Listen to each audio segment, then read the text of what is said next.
미국 연방준비제도가 또다시 기준금리를 동결하면서 9월 금리 인하 가능성을 시사했습니다.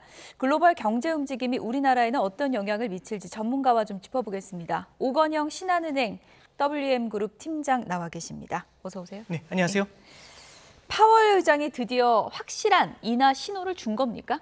네, 이제 사실상 인하 신호가 이제 뭐 매돌이다 이렇게까지는 아니지만은 그래도 이제 인하에 정말 많이 가까워졌다 이 얘기를 했고요. 그다음에 이제 연방준비제도가 여러 명의 위원들로 구성되어 있는 위원회입니다. 그 중에서 이제 어떤 얘기가 있었냐면 전반적인 그 멤버들이 동의를 했다라는 얘기를 했거든요. 그러면은 연준 내에서 있는 다양한 의견들의 스펙트럼을 봐도 인하 쪽에 대한 시그널은 강해졌다. 그래서 인하를 시사했다라고 보는 게 맞을 것 같습니다. 예. 사실 오건영 팀장님하고 제가 오늘 오랜만에 뵙는 건데, 네, 그렇죠. 네. 저희가 한동안 금리 인상 얘기만 지난하게 했었잖아요. 네, 그렇죠. 인하가 언제쯤 될 건가 네. 굉장히 궁금했었는데, 그래도 이런 신호가 짙어진 것 자체가 굉장히 오랜 기다림 끝에 찾아온 거잖아요. 네, 그렇습니다. 예. 이제 제가 그때 많이 말씀드렸을 때가 2022년도고요. 실제로 마지막 금리 인상이 지난해 7월이었습니다. 23년 7월 달에 마지막 금리 인상이 있었고, 그다음에 이제 좀 어려우니까 빨리빨리 인하해야 된다 얘기가 있었는데, 올해 초에도 계속 질질 끌다가 이제 올해 이제 9월이냐 11월이냐 이제 이게 하나의 논의 대상이 되면서요. 사실상 인하의 시그널이 좀 더 강해졌다. 이제 이렇게 해석할 수 있을 겁니다. 그러면 9월 달에 미국이 기준 금리를 인하할 가능성이 한 100%? 이제 100%라는 건 존재하지 않고요. 그런 건 없습니다. 사실 이제 시사를 했다라고 하지만 오늘 파월 의장도 그 얘기를 했어요. 9월 달에 인상에 대한 논의를 테이블 위에 올릴 수 있다라는 얘기를 했거든요. 근데 사실 이 정도 공개적인 자리에서 전 세계의 관심이 모이는 자리에서요. 이 정도 얘기를 했다라는 얘기는 금리 인하의 가능성이 굉장히 높다라고 보시면 됩니다. 근데 다만 100%라는 게 없는 게 파월 의장도 얘기한 게 뭐냐면 그때 별다른 문제점이 없다면 금리 인하에 돌입할 수 있지만 예상하지 못했었던 이슈들이 이제 나타날 수는 있겠죠. 그래서 그런 데 대한 가능성들. 그래서 이제 연준 위원들 중에서 그런 표현을 하더라고요. 스스로한테 수갑을 묶지 않겠다 이런 얘기를 하는데 여기서 9월에 인하 가능성을 너무 세게 시사를 했다가 그 사이에 돌발 변수가 생겼을 때는 오히려 수갑이 묶이는 문제가 생기게 되죠. 그래서 애매한 뉘앙스를 던진 건 맞지만 사실 여태까지 있었던 것하고 매우 다르게 9월 달 금리 인하의 가능성을 아주 클리어하게 시사를 했다. 이렇게 볼 수 있을 것 같습니다. 듣는 사람 입장에서 좀 확실하게 얘기해 주면 좋겠는데 그렇죠. 파월 의장이 늘 빠져나갈 구멍을 만들고 얘기를 하는 그런 좀 습관이 있는 것 같습니다. 네, 아무래도 이게 전 세계가 바라보고 이게 자산 시장에 굉장히 큰 영향을 주고 있지 않습니까? 근데 이제 앞서 말씀드렸던 것처럼 무언가 돌발 변수가 생길 수 있죠. 그 돌발 변수에 이제 어떤 걸 볼 수 있냐면 오늘 같은 경우도 이스라엘하고 이제 또 레바논이나 이스라엘하고 이란의 중동 지역에 분쟁이 생겼을 때는 예상하지 못한 국제 유가의 급등이 나타날 수 있습니다.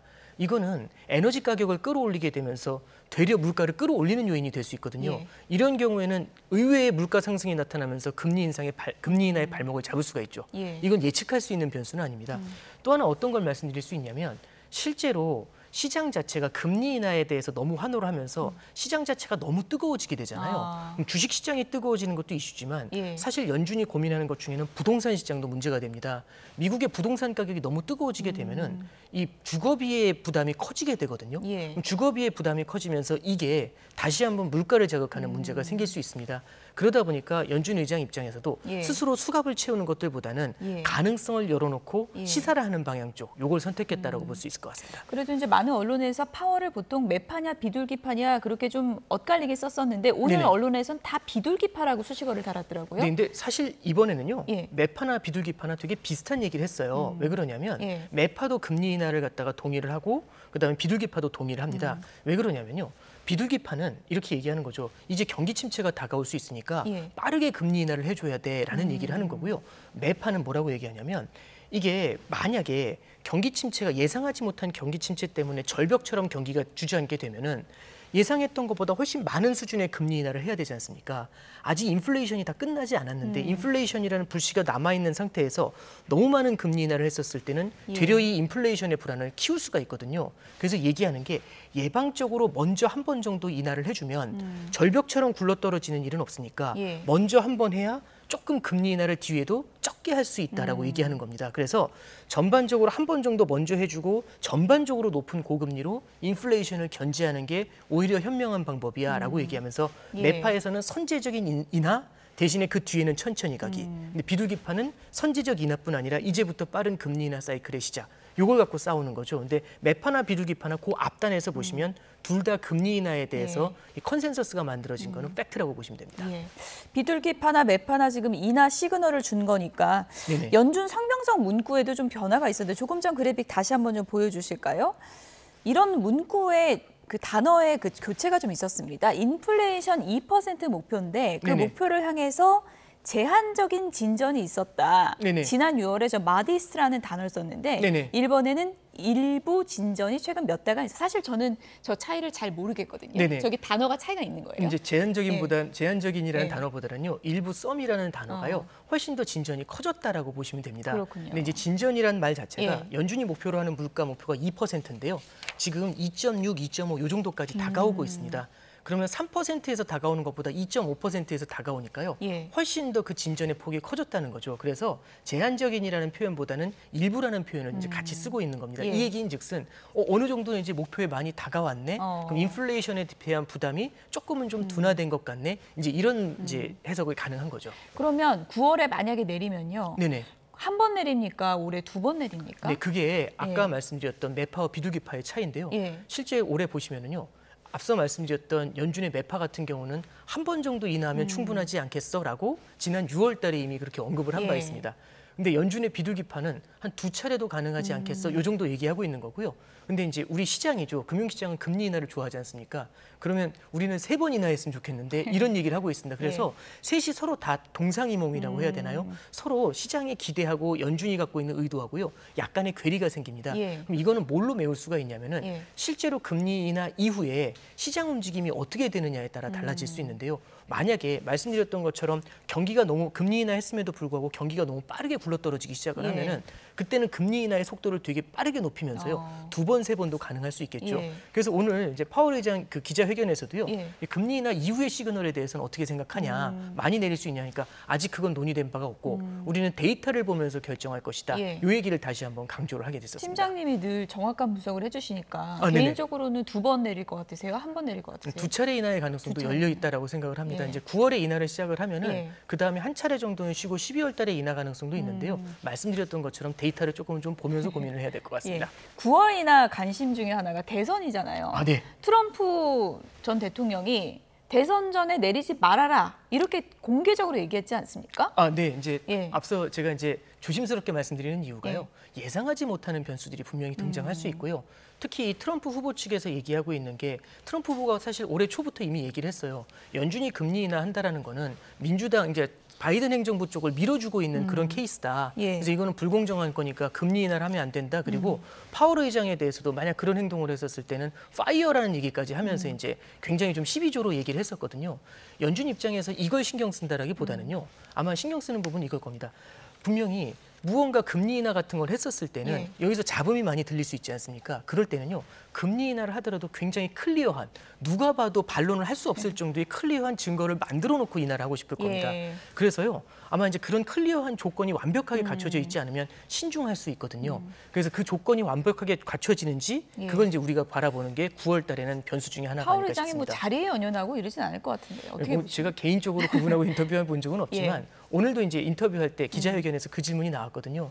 그러면 이제 만약에 이게 정치적인 이슈하고 맞물릴 수 있지 않냐라고 하니까 단호하게 얘기하는 게 우리 연준은 기본적으로 정치와는 독립이 돼 있고 어느 한 진영을 밀어주기 위해서 통화 정책을 쓰거나 절대 그러지 않는다. 우리는 물가와 성장 이 두 가지만 보고 간다. 이제 이 얘기를 다시 한번 강조한 바 있습니다. 트럼프 눈치를 보는지 안 보는지 9월에 확인할 수 있을 것 같은데 9월에 미국이 금리 인하하면 우리는 10월쯤 내릴 거다. 이런 네. 전망들이 있거든요. 아, 네, 이제 하나 말씀을 드리면요.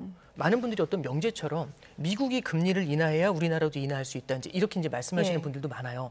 사실 그게 편하죠. 근데 요즘은요.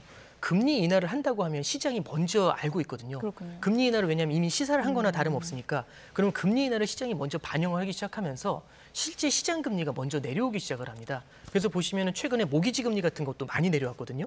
그러면 금리 인하 이전에도 미국의 시장 금리가 내려오면은 예. 우리나라 같은 경우도 그 부담이 줄어들게 되니까 미국이 기준금리 인하하기 전에 시장 금리가 내려와 있으니까 그 인하를 시사하는 것만으로도 인하를 할 수는 있어요. 그렇군요. 그래서 이제 부담은 사실 줄어든 게 맞는데요. 이 오히려 미국에 대한 입장을 보는 것들보다는 한국은행 같은 경우는 국내의 사실들, 국내 어떤 대내적인 요인들 이런 거를 좀 보면서 더 신경을 쓰게 되는 거 아닌가 그렇게 볼 수 있을 것 같습니다. 예. 일단 뭐 인하 깜빡이가 들어온 거는 이제 분명한 것 같고. 네네. 근데 우리가 이제 금리를 내릴 때 지금 좀 조심스럽고 복잡한 상황인 게 가계 대출 아니겠습니까? 네, 그렇습니다. 네. 그거 고려 안 할 수 없잖아요. 방금 전에 대내적인 상황을 좀 말씀드렸었죠. 이제 지난 7월달 금통위가 되게 이제 중요한 포인트가 됐었는데요. 사실은 우리가 9월에 미국이 기준금리 인하를 하기 전에 8월달에 인하가 가능하지 않겠나. 8월달 금통위에서 그런 기대가 시장에는 좀 많았었습니다. 근데 8월에 인하를 하려면 7월에 어느 정도는 깜빡이를 켜줘야 되거든요. 그래서 시사를 어느 정도 좀 강하게 해줘야 되는데 7월달 금통위에서 이제 총재 코멘트도 이렇게 나오죠. 뭐라고 나오냐면은 물가나 성장을 봤었을 때는 지금 기준금리 인하를 어느 정도 지지한다. 근데 이제 뭐가 문제냐면은 첫 번째는 미국이 어떻게 움직이느냐가 변수가 될 수 있고 두 번째는 말씀해 주셨던 가계부채하고 부동산 시장입니다. 이 부동산 시장이 수도권을 중심으로 다시 한번 들썩들썩하고 있지 않습니까?